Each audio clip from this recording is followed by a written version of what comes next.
On this video, I would like to do a brief uh, survey of some of the key sections of the book of Revelation and a little bit about the type of literature it is. It's called apocalyptic literature, I believe, and we'll say a few words about that. When we look at the book of Revelation, it is what we call an apocalypse.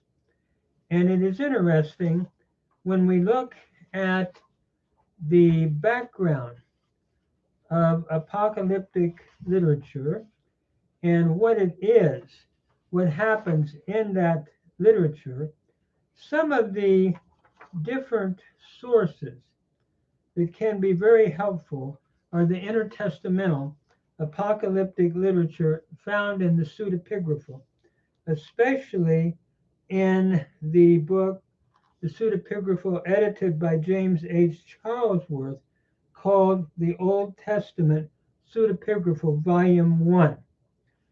And some of the books that have the same genre would be Daniel, parts of Daniel, and apocalyptic tendencies in Isaiah 24 to 27, Ezekiel 38 and 39, and Zechariah 9 to 14. However, in the non-biblical books or canon, in the apocalyptic writings, the book of Enoch, the Apocalypse of Baruch, the fourth book of Ezra, the Ascension of Isaiah, the Apocalypse of Zephaniah, and parts of the Sibylline oracles. This is found, by the way, on page 17, this nice summary by Bruce Metzger in Breaking the Code. I find this to be a very helpful work in giving a brief summary of the book of Revelation. I'm trying to understand it from an apocalyptic perspective. It is believed that the book would have been written around possibly 95 AD, as John is trying to encourage the believers who are being challenged and even persecuted on the basis of emperor worship, especially in the latter years of Domitian, the Emperor Domitian.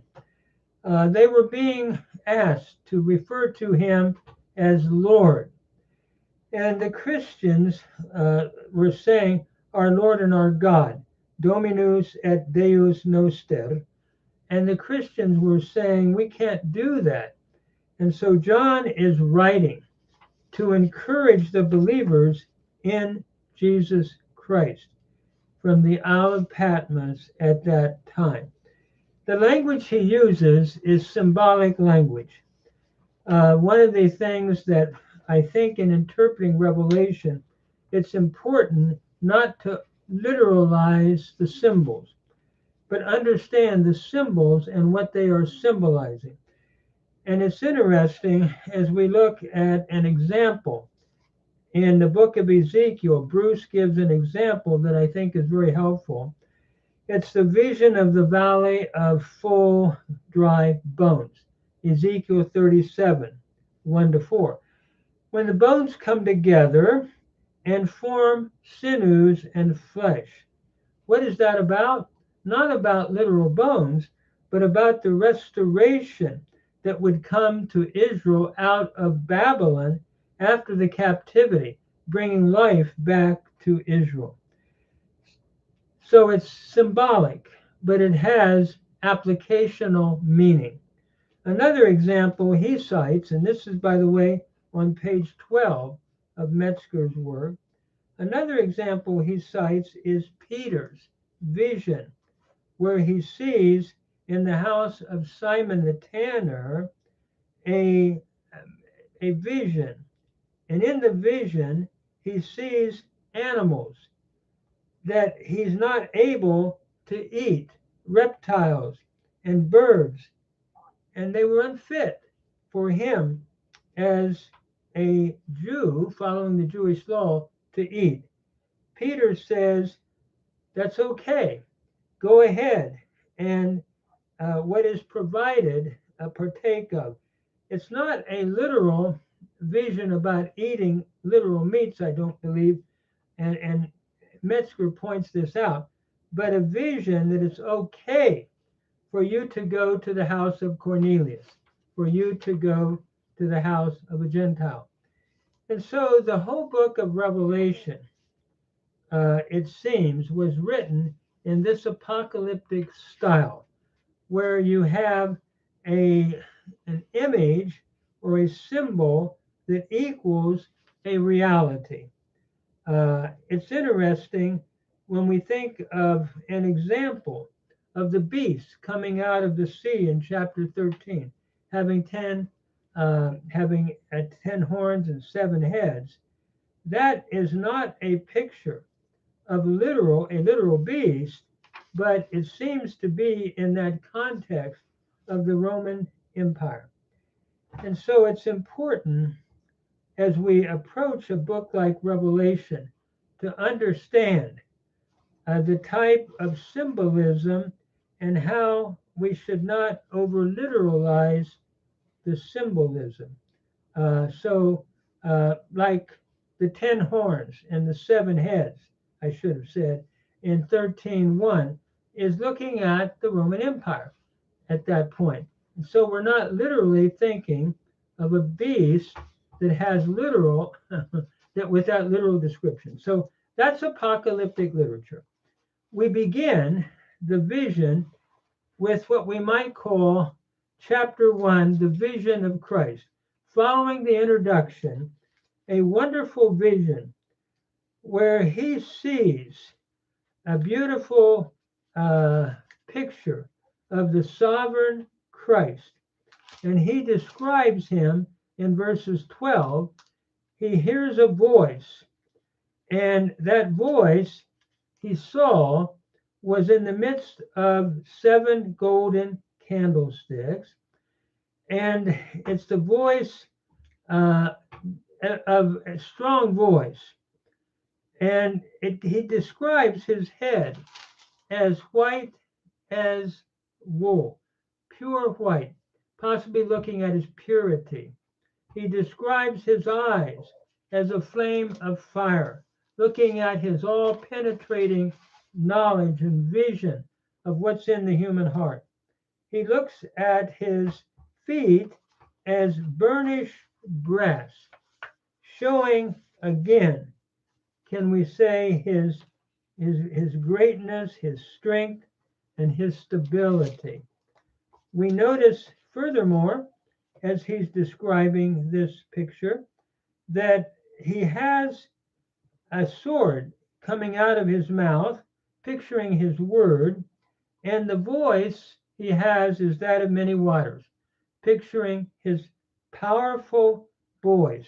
And his vision was that as the sun shining in its full power.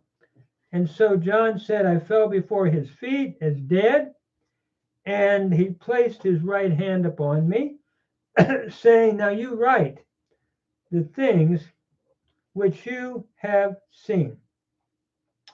My understanding of that phrase is the whole book of Revelation is the things which he has seen. Almost like what we call a prophetic aorist, or like a prophetic perfect in Hebrew. It's as good as done. So you write it, both two things, the things which are and the things which are about to happen after these things. In other words, the present situation of what's going on in Rome and the struggle that Christians are having, but how that becomes a picture of the whole world system that goes on into the future. And so I'm thinking that's the idea that John is being presented with. And then he begins to talk about the mystery of the 7 stars, which you saw in his right hand, and the 7 golden candlesticks. The 7 stars are the messengers of the seven churches, and the candlesticks represent the seven churches. So these are seven churches of Asia Minor that seem to depict churches throughout not only that time, but throughout all time and throughout all the period of church history. And as we look at it, it looks like these are part of John's original writing, that all seven are being talked about and being emphasized in one way or the other. And I especially, without going into the detail of each church, appreciated Metzger's comment at the end in his book on page 46, where he writes about these seven churches. He concludes in this way: the final verse we hear for the seventh and last time is the exhortation, listen to what the Spirit is saying to the churches. Chapter 3, verse 22. It is noteworthy that although each letter is addressed to a different church, the concluding formula refers to the churches here. That is, the message to each church is at the same time the message to all churches. The seven churches, then, he writes, provides examples of the kinds of things that can go wrong in any church. These are, and I thought this was a wonderful summary of chapters 2 and 3. These are the danger of losing the love that one had at first, seen in Ephesus. Number 2, the fear of suffering, seen in Smyrna. The third church, doctrinal compromise, pictured in Pergamum. The fourth, moral compromise, Thyatira.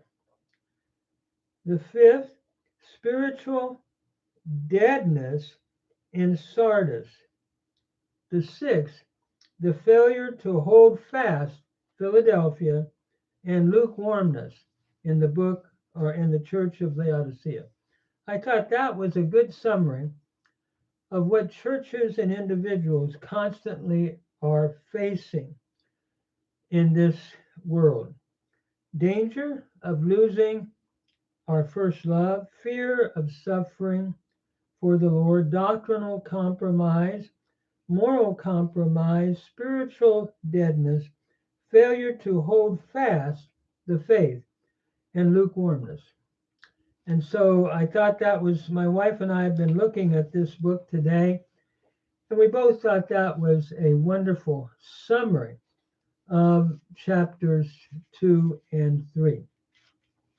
In chapter 4, John will discuss 4 and 5, a wonderful picture of the Son of Man coming to the Ancient of Days to receive a kingdom and to bring judgment. And this will lead into the 7 seals of God's scroll.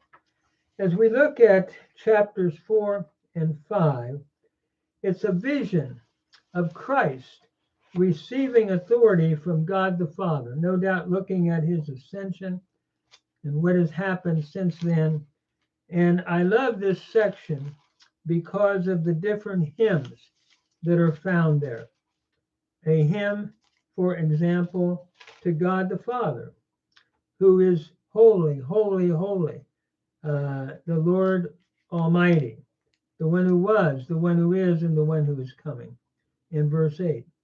The second hymn, worthy are you, O Lord, our God, to receive glory and honor and power, because you've created all things, and on account of your will they were and have been created. The second great hymn of praise. The third hymn, after we've had these two, is in the midst of the throne. He goes on to talk about the Lion of the tribe of Judah, referring to Christ. And there's a third hymn in verse 9.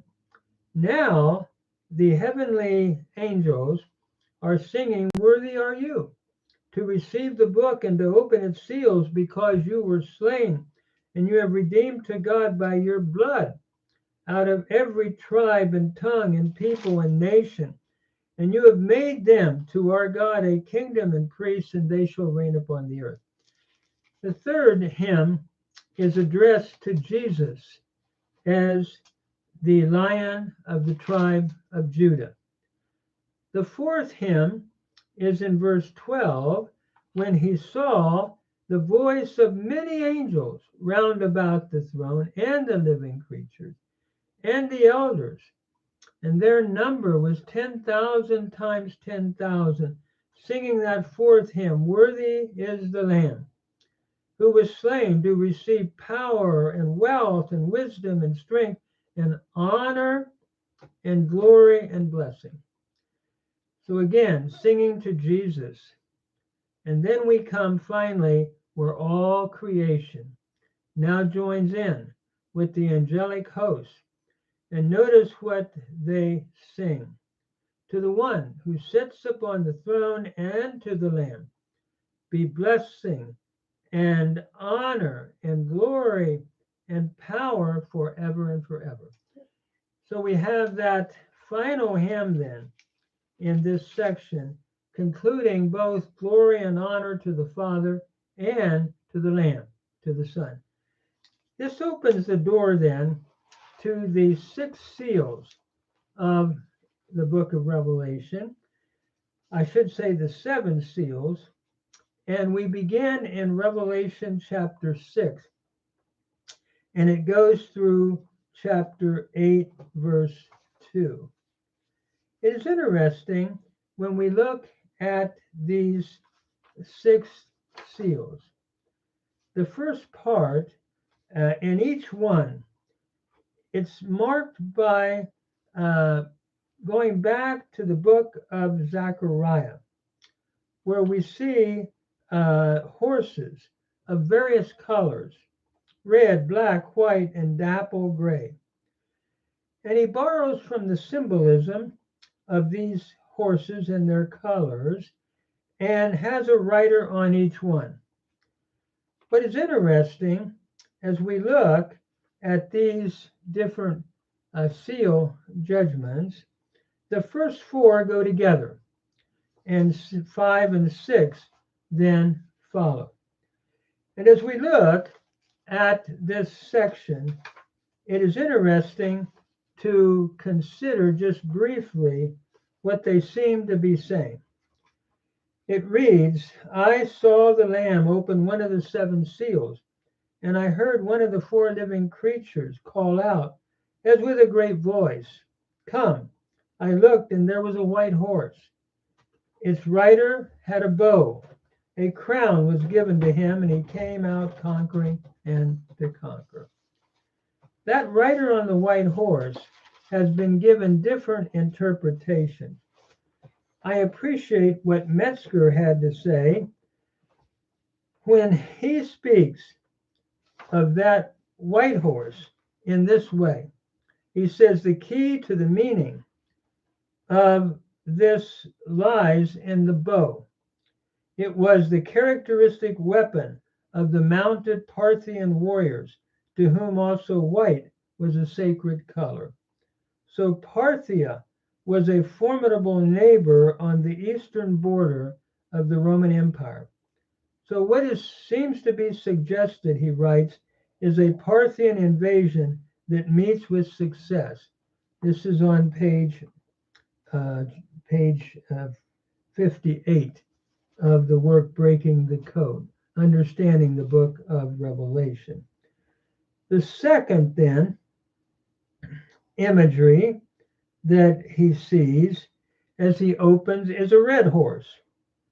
And the red horse takes peace from the earth. And this, no doubt, looks at and symbolizes war and the bloodshed and the awfulness of war. The third horse is black.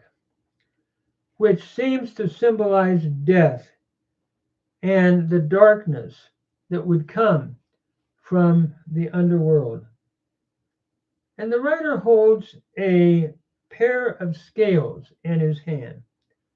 And John hears a voice that says, a quart of wheat for a denarius, and 3 quarts of barley for a denarius. What is interesting, and again I'm quoting Metzger on page 58, a denarius was the customary wage of a laborer for one day. Usually, a denarius could purchase 8 to 16 times more grain than the amounts mentioned here. In other words, warfare is followed by inflation and famine. The 4th horseman then that comes is the color, we might say, of flesh that is decaying.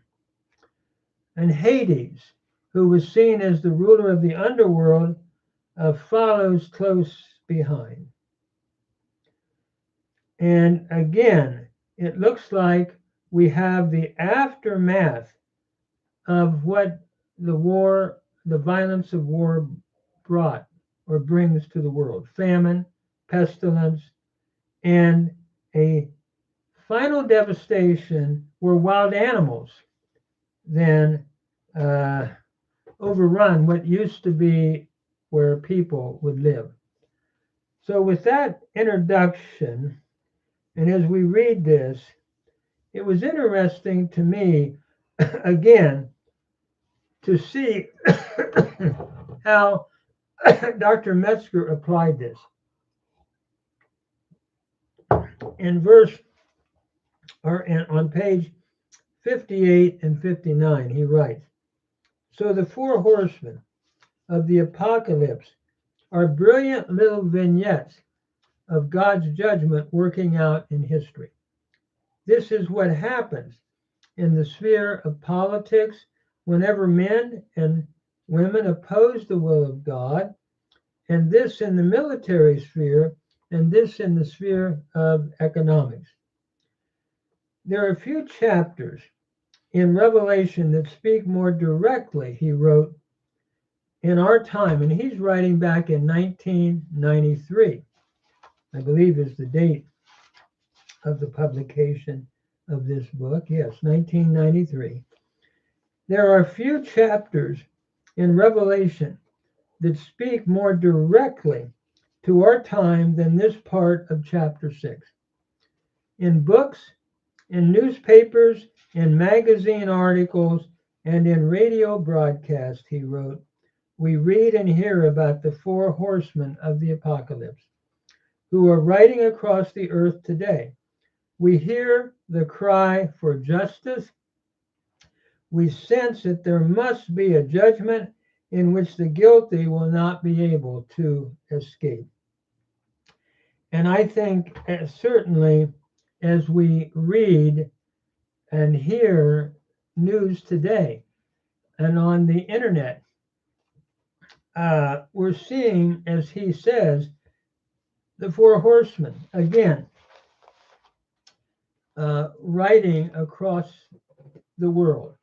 It is interesting as we look at Matthew chapter 24 in what we call the Olivet Discourse, we see Jesus talking about, I think, this very thing when he calls them the beginning of woes.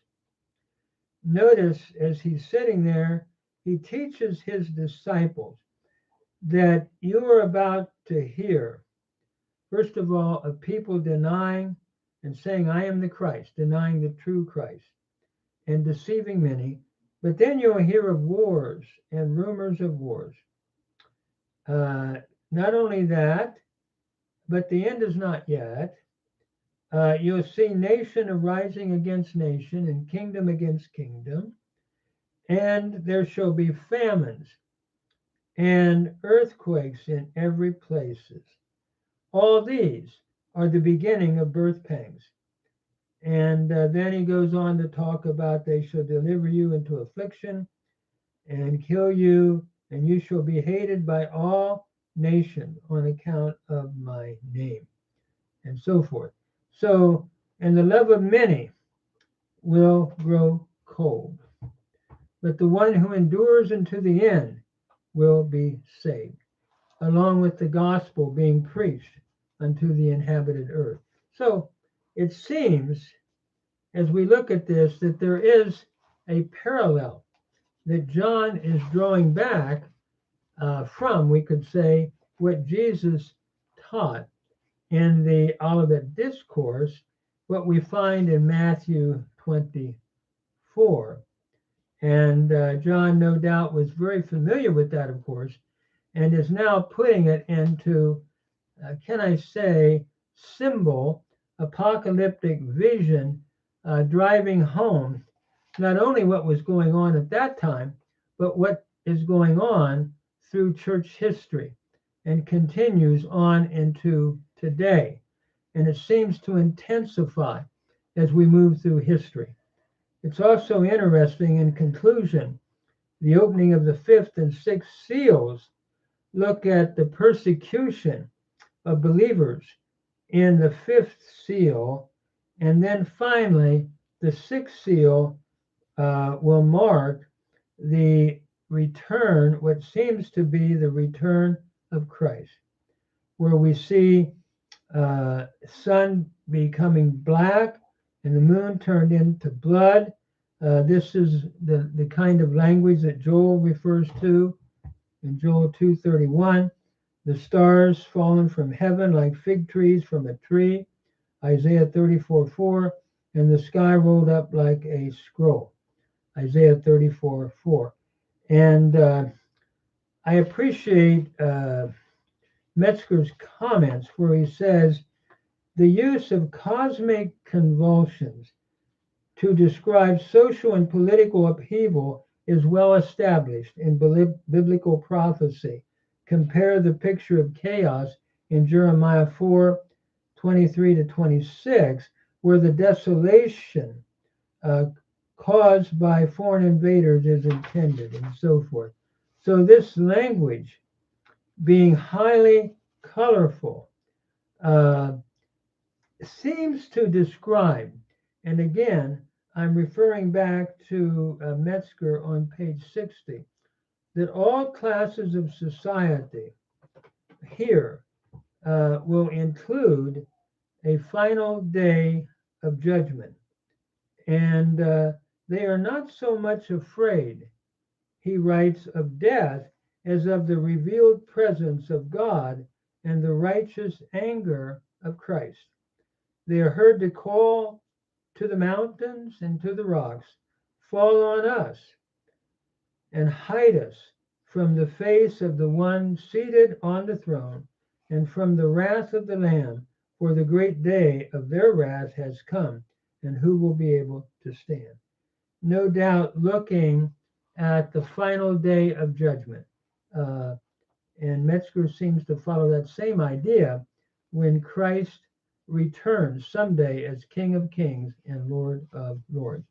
So what the book will look at, it seems, is how the Lord will protect his people during this world and its, can I say, kingdom, in contrast to the kingdom of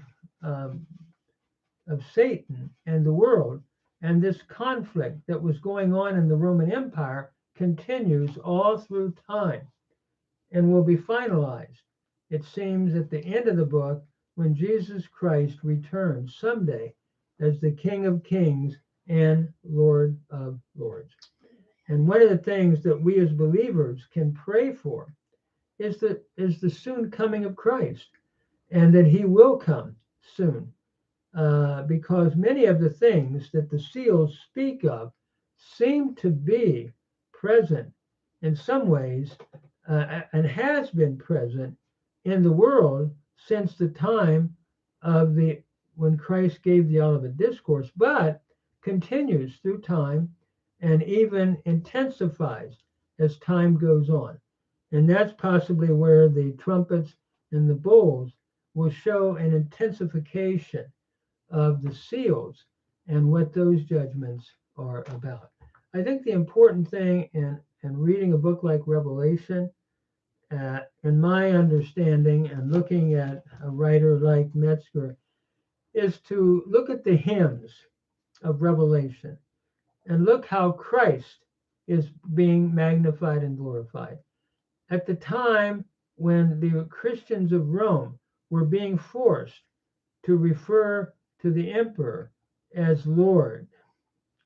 And today we have the same challenge that Jesus Christ is always got to be Lord in our lives. And may we read the book of Revelation and sing the hymns elevating Jesus Christ, who someday will come as the King of all kings and Lord of our lords. And may we bow before him as our Lord and as our Savior and King.